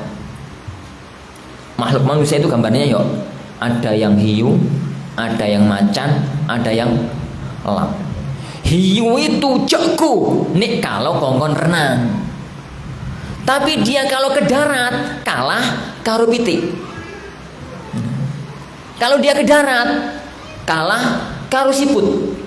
Padahal siput itu super lambat. Tapi kalau lawannya itu raja laut, dia akan menang. Karena bukan begitu di alamnya. Elang atau singa dulu. Singa itu jago, menakutkan, berwibawa, hebat kalau di hutan. Atau kalau di kampung sekalian. Tapi coba dia masuk ke laut, kalah karo teri. Kalah karo teri. Teri bisa lurus terus, masane mati. Elang itu bisa menjadi raja udara. Kalau bisa menjadi penguasa kalau di udara. Coba masuk ke laut. Masuk ke laut, kalah sama water. Maka yang pertama kali dipikir tatkala mikir spesialisasi itu adalah kemampuan gawan bayi. Kemampuan gawan bayi itu apa ya? Yo, Allah itu menciptakan pada diri kita itu ada titik kelemahan, ada titik kemampuan. Itu pasti. Antum itu hiu, macan, elang. Itu dulu dipikir. Ngocok sih, aku itu mirip-mirip macan apa orang? Mirip-mirip elang apa orang? Itu yang dipikir. Maksudnya ya Wan, orang itu ada kekuatannya itu di hafalan. Ada kekuatannya. Ada orang itu ngapal lo raiso, tapi analisis sangat kuat. Ada orang itu kekuatannya di sini, kekuatannya di situ. Itu yang jadi pertimbangan utama. Itu yang jadi pertimbangan utama. Kalau antum itu suaranya mendayu, nafasnya panjang, hafalannya kuat, kayaknya di ilmu qiraah mas. Itu dia jadi imam itu masya Allah, jadi imam internasional.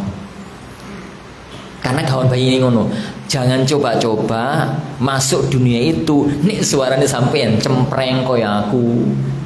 Aku meskipun belajar sampai 20 tahun itu loh tetap cempreng. Ya orang enak ngono ngaji nih. Terus nafasnya kepotong-potong. Ya kuluhuwe nafas 17. Ini. Kenapa kepotong-potong? Memang berarti kawan bayinya jenengan dari situ. Ambil spesialisasi ilmu yang lain. Dan tolong orang tua jangan maksa kehendak.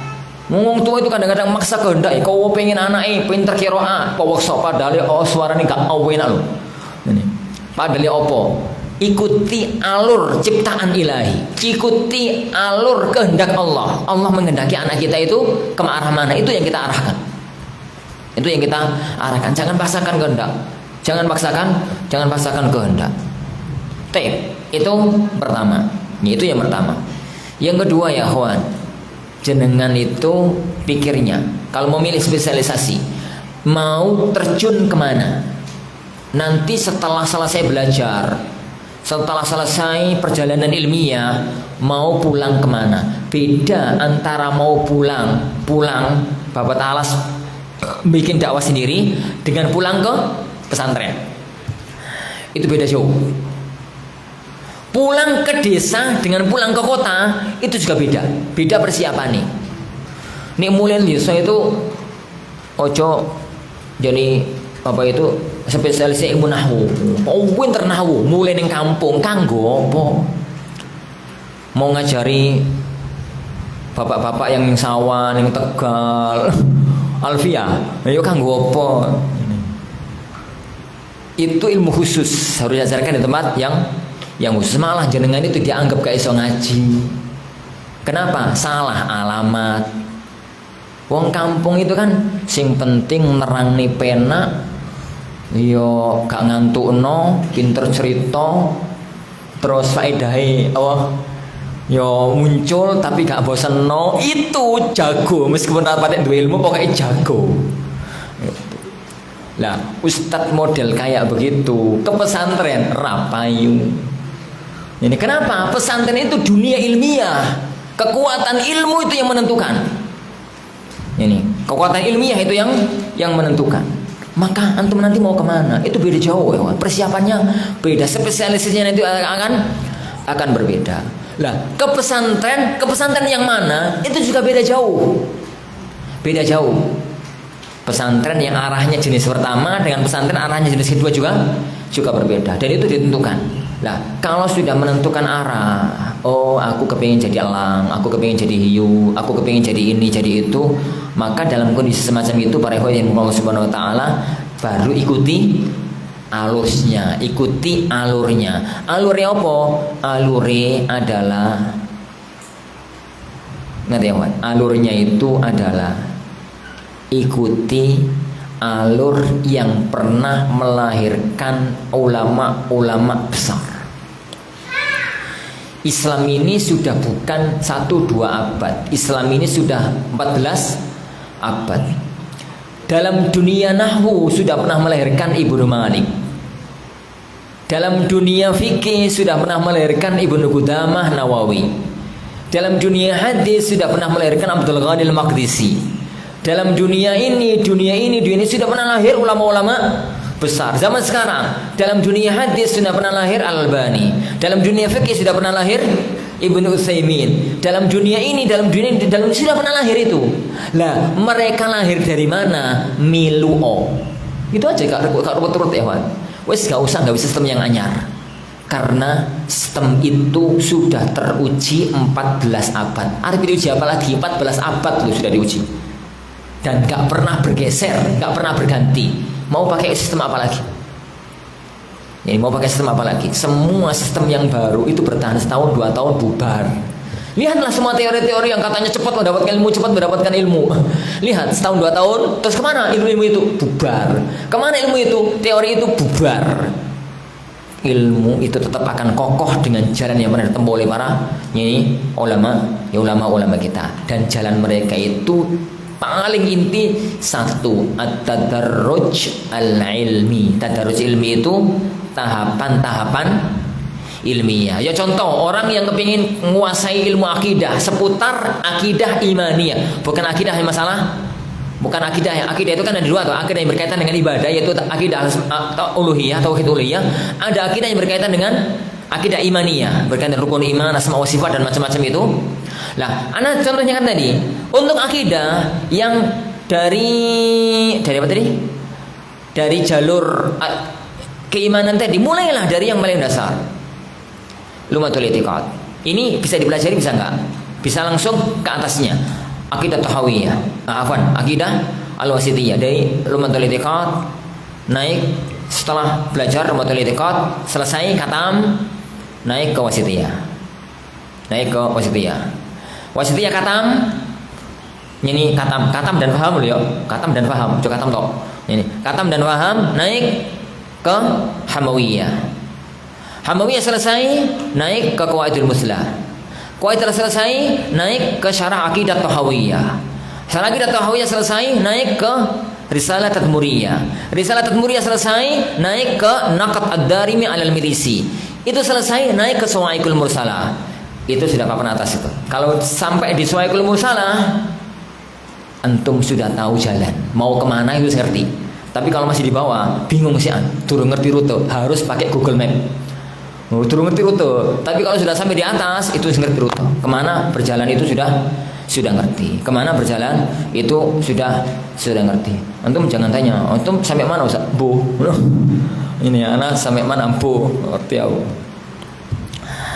Anak belum tembus Sawa'iqul Mursalah. Paling terakhir anak ngaji akidah itu sampai Mukhtasar Sawa'iqul Mursalah. Ini Mukhtasar Sawa'iqul Mursalah. Semua level tadi dilewati sampai level itu dan belum masuk ke atasnya. Dulu aku tahu pernah mau lompat, tapi akhirnya balik juga. Ternyata tetap kaidahnya para ulama itu berjalan. Belajar fikih juga begitu, belajar hadis juga begitu. Belajar hadis mulailah dari yang paling dasar. Apa? Saya Nawawi khatam, naik ke atasnya. Kalau mau urut benar-benar urut ke Umdah. Lanjutkan ke Bulughul Maram. Kalau harus dipilih, pilih Bulughul Maram. Kalau dipilih, pilih Bulughul Maram. Antum jangan protes Ustaz, kok dulu ngajinya Umdatul Ahkam. Lah, saulan pisan mau pakai Bulughul Maram. Ya mumet ya, kan. Ini Bulughul Maram itu minimalnya seminggu 2 kali, seminggu 3 kali. Kalau mau belajar bener ya Bulughul Maram. Seminggu sekali lah, itu maksimal sudah. Oh, sampai 2 minggu sekali Bulughul Maram. Apalagi sebulan sekali, pemain setahun sekali. Setelah itu ya Ikhwan, masuk Sahihain. Setelah itu masuk Kutubus Sittah. Kalau sudah selesai Kutubus Sittah, Anda tahu jalan. Ini Anda ngerti jalan. Tafsir juga begitu. Mulai dari tafsir yang paling bawah. Apa ya Ikhwan? Jalalain. Naik ke tafsir di atasnya. Jalalain itu tafsir yang untuk memahami kata per kata. Kata per kata. Kemudian naik ke atasnya dikit. Makna global. Makna ayat. Jadi bukan diperinci permaknaannya, tapi makna global, makna ayat. Ya itu banyak. Tafsir model itu banyak. Yang paling Anda rekomendasikan misalkan tafsir Sa'di. Naik lagi di atasnya dikit. Sudah tidak lagi makna global, tapi sudah makna ada pendalilannya. Itu paling yang rekomendasikan Mukhtasarnya Ibnu Katsir, Umdatul Tafsir. Ringkasan Ibnu Katsir yang diringkas oleh Syekh Ahmad Muhammad Syakir. Setelah itu baru Ibnu Katsir rahimahullahu taala. Setelah itu naik ke tafsir Al-Qurtubi, lalu ke tafsir At-Tabari. Kalau antum sudah sampai di Tabari dan Qurtubi, antum tahu jalan. Lalu kemana? Begitu. Apa tuh Ustaz? Yo ket biyen abot. Jadi dokter ya abot, jadi alim ya abot, jadi apapun ya abot. Makanya ini butuh spesialisasi. Makanya untuk di level ini ya kawan, itu butuh satu. Mau jadi apa? Ahli tafsir dulu ya, ahli tafsir sampai menguasai tafsir. Pingin pindah jurusan, monggo. Bukan pindah sih, nambah jurusan, monggo. Satu. Itu harus, karena itu perjalanan waktu yang panjang. Dan itu gonok sekolahi ya kawan. Sekolah tertinggi itu kan S1. Salah Ustaz, kan S2, S3. S2, S3 itu cuma pengembangan. Kok nulis tesis sama disertasi. Ilmu di sekolah itu mentok di S1. Mentok sudah di S1 itu mentok. Yang ke atasnya itu ben oleh yani jenenge ben iso ditambahi huruf MA karo doktor. Ini ben ono tambah huruf ben keren ngono lho. Yani ben keren ono tambahan huruf. Itu aja. Pengembangan ilmu itu mentok di situ. Lah, untuk spesialisasi ilmu itu gono sekolahi. Itu harus perjuangan sendiri. Mana ada sekolah di dunia ini yang ngajarkan tafsir Qurtubi? Nggak ada. Wong ana ini. Mana ada di dunia ini yang ngajarkan tafsir Tabari? Sekolah lo. Nggak ada. Kuliah akidah mentok sampai syarah akidah Tahawiyah. Di atasnya belajar dewi. Ini kuasai sendiri, nambah ilmu itu sendiri. Semua ilmu itu ini semacam itu. Lah, itu dipahami akhwan. Jalan yang ditempuh oleh para ulama kita. Dimulai dari level dasarnya. Yang paling utama ilmu itu di level dasarnya. Level dasarnya itu kemudian dikembangkan kepada ilmu-ilmu berikutnya. Allah insyaallah subhanahu wa taala ini yang kita pelajari insyaallah subhanahu wa taala. Jadi yang kita pelajari terakhir ya kawan. Untuk dasar ilmiah satu ilmu, maka ikuti arus yang dibawakan oleh para ulama-ulama kita. Maksudnya para ulama itu sudah membawakan arus ilmiah itu kitab-kitab level dasar. Kitab level dasar itu maklum di kalangan mereka pelajari itu apa dulu yang semacam itu bisa diganti dengan yang lain, tapi itu jangan ditinggalkan. Jadi itu jangan ditinggalkan. Makanya ya kawan, jadi kayak kami di pesantren Al-Furqan. Di pesantren Al-Furqan itu wis kadung kitab itu muhtarat. Itu nggak bisa diganti itu. Itu kitab sucinya Al-Furqan itu ciri orang-orang. Bisa diganti itu. Padahal urut-urutan belajar nahwu itu urut-urutan para ulama itu mesti jurumiyah. Itu urutan level dasar, paling dasar jurumiyah. Maka yang saya ingin tekankan kepada santri, kalau antum sudah sampai level mulakhas, sampai di atasnya yang muhtarat, jangan lupa tetap belajar jurumiyah. Itu gampang kok insyaallah. Kan itu sudah itu gampang. Ilmu itu bisa dapat dengan cara yang lain, tapi urut-urutan yang diakui oleh para ulama itu jangan ditinggalkan.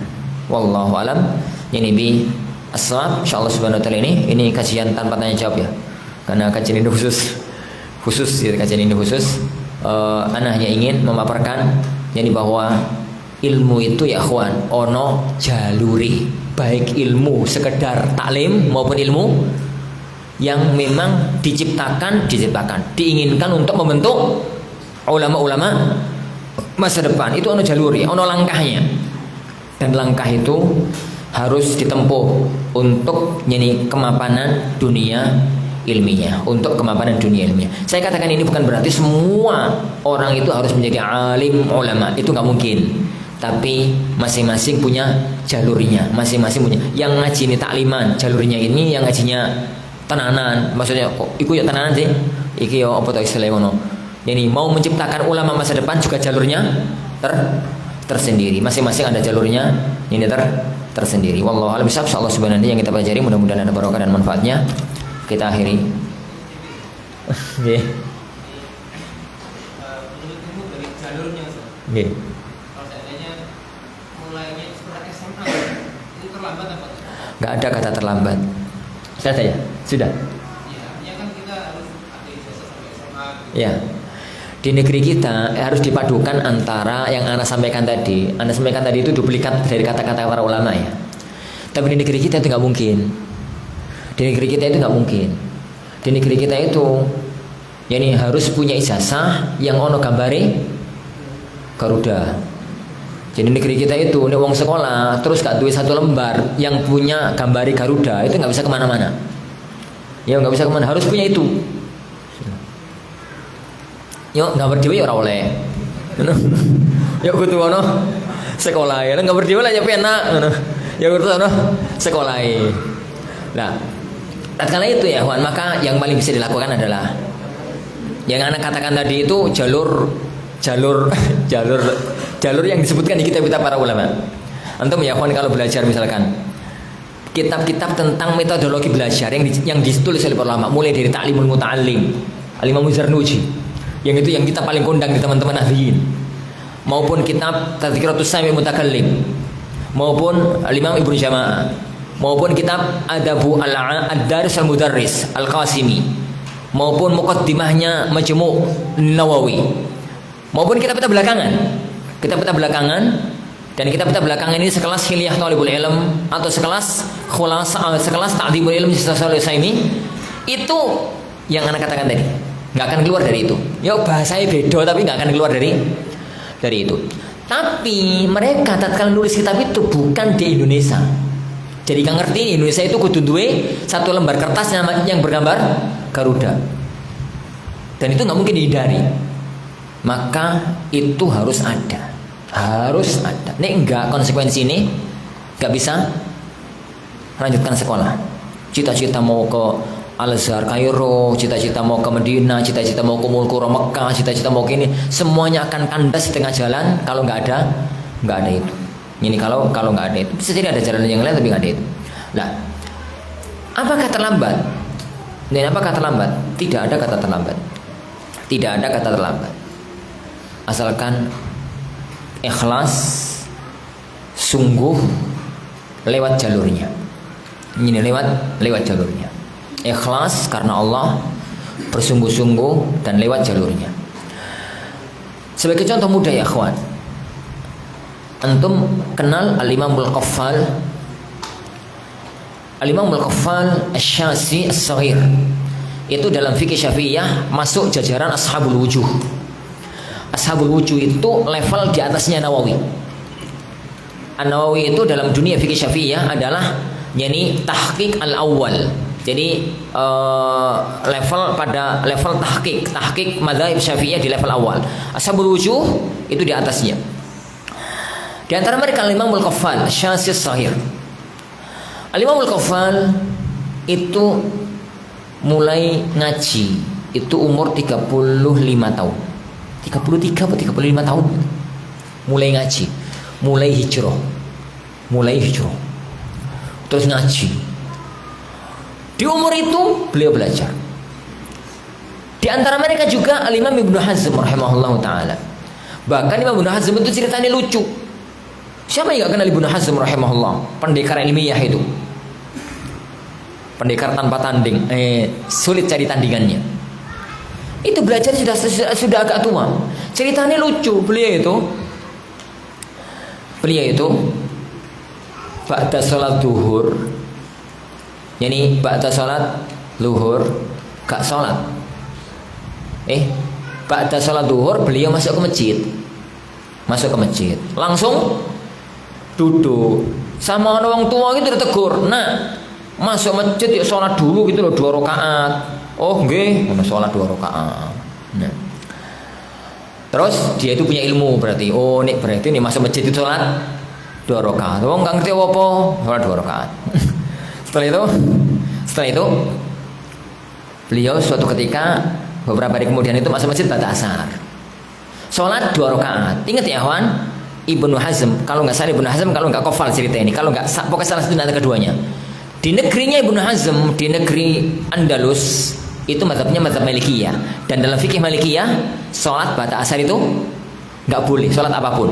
Beda dengan fikih Syafi'iyah. Fikih Syafi'iyah itu sholat pada asar itu nggak boleh kalau sholat mutlak. Kalau sholat dawatul asbab itu boleh. Tapi dalam fikih Malikiyah itu nggak boleh. Beliau, karena orang ngerti, orang belum pernah ngaji, dia masuk pada asar ke masjid, sholat tahiyatul masjid, ditegur sama bapak-bapak tua, nah haram,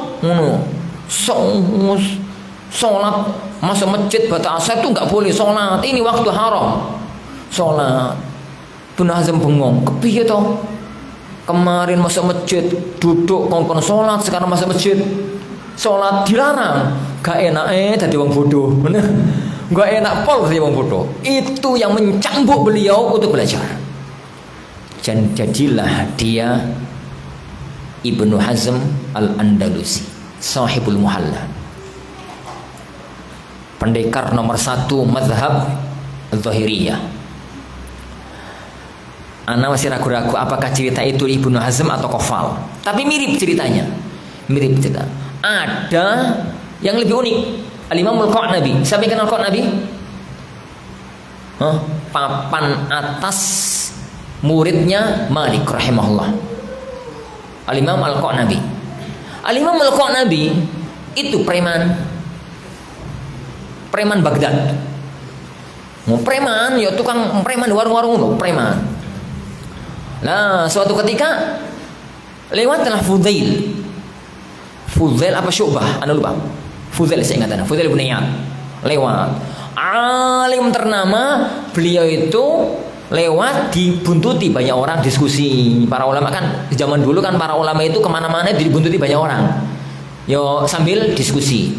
Zaman itu kan belum bisa tanya lewat WA, belum bisa tanya lewat apa. Jadi ini Ustadz itu keluar dari rumah di pasar sambil jalan itu dibuntuti, tanya-tanya. Nah lewat nongkrongan kok Nabi. Tongkrongannya kok nanti orang itu siapa? Alim Fulan bin Fulan. Oh gitu ya, anda tak pengen tanya. Tak pengen tanya. Datang ditanya, pada waktu datang itu jenenge preman, kak sopan gitu tanyai. Terus derobos masuk, langsung tanya, Imam, saya mau tanya, kamu itu mau belajar ilmu? Iya, tapi pakaianmu kok kayak gitu. Sing sopan toh belajar itu pilih ilmu nih, barokah. Pilih ilmu nih, barokah. Kak sopan-sopanan, jenenge preman. Preman ya, pokoknya kayak gini. Kamu itu kalau mau belajar ilmu yang bener, yang sopan, pakaiannya yang bagus, ben barokah, tetap gak mau. Pokoknya sampaikan kepada saya ilmu. Zaman itu, yang maksudnya nyampaikan ilmu itu nyampaikan hadis. Maka kemudian Fudail itu mengatakan, ya wis, ini, dengarkan. Haddatsana fulan, haddatsana fulan, haddatsana fulan, qala Rasulullah SAW. Ini inna apa itu hadis itu? Yani yang saya terima dari minan nubuwatil ula, idza lam tastahi fasna masir. Yang saya terima dari berita kenabian yang dulu, kalau kamu nggak punya malu, lakukan semaumu. Maksudnya sampean nggak punya malu. Kamu belajar kata isin plus. Kemudian kok Nabi merasa malu dengan hadis itu, dia kemudian pulang. Pada waktu nongkrong sama teman-teman nih, kayaknya kok hidupku itu nggak bener. Aku kepingin belajar. Siapa di dunia ini orang paling pintar? Siapa di dunia ini orang paling pintar? Teman-temannya mengatakan, ya Malik, siapa lagi? Di mana? Di Madinah. Berangkatlah dia ke Madinah. Di Madinah ketemu sama Imam Malik. Preman ini, preman tobat. Ini preman tobat. Ini dan jadilah dia salah satu murid utamanya Malik ibnu Anas. merasa sekarang jadi santri tenanan, beliau kepingin ketemu sama Fudail, balik ke Baghdad, wis wafat. Akhirnya hadis yang diterima oleh Nabi dari Fudail itu cuma satu, ya hadis mau sing diterima tatkala saya dadi preman, yang bisa jadi preman. Dan cerita-cerita semacam itu banyak. Kalau antum protes, Ustaz, itu kan zaman dulu, Ustaz. Aku mau cerita zaman sekarang. Antum kenal Abu Ishaq Al-Huwaini? Abu Ishaq Al-Huwaini. Kalau kita bicara tentang Syekhul Albani, murid papan atasnya Syekh Albani itu kan Syekh Ali Hasan, Masyhur Hasan Salman, Abu Ishaq Al-Huwaini dan beberapa yang lain. Itu papan atasnya murid-murid beliau. Siapa itu Abu Ishaq Al-Huwaini? Abu Ishaq Al-Huwaini, hafizahullah, beliau masih hidup. Itu SD, SMP, SMA negeri Mesir umum. Kuliah ambil jurusan sastra Perancis. S1 lulus sarjana sastra Perancis. Orang Mesir ini, orang Mesir. Lalu kerja menjadi presenter radio karena pinternya berbahasa asing. Sampai jadi presenter TV karena kuasanya bahasa asing. Sampai suatu ketika beliau sholat di masjid, sholat tidak bener, sholatnya nggak bener, tegur sama mbah-mbah. Nah, us gede gitu, sholatnya nggak bener. Gede umur berapa nih kira-kira? Lulus kuliah, wis jadi presenter terkenal. Kira-kira umur berapa? Ya 30-an, 35-an, sudah jadi presenter terkenal. Wis gede, sholatnya nggak bener. Malu, izin. Akhirnya beliau ke pasar cari buku tentang tata cara sholat yang benar. Disitulah letaknya ilham dan hidayah Allah. Allah tuntunkan Abu Ishaq sing pada waktu itu preman itu untuk kitab yang dia cari, yang ketemu pertama kali itu sifat sholatnya Syalbani rahimahullah.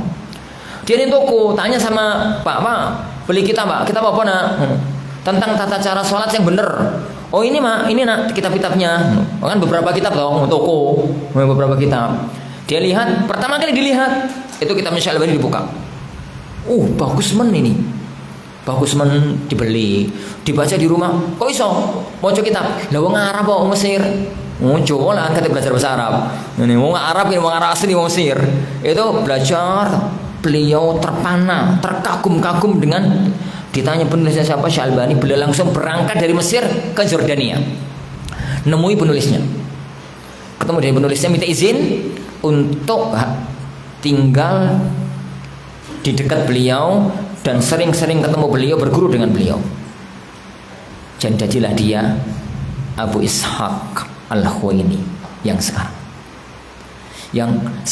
Berarti mulai ngaji umur 30, mulai ngaji umur 35. Jadi itu ceritanya kawan, kalau semacam asar gak balik cerita itu.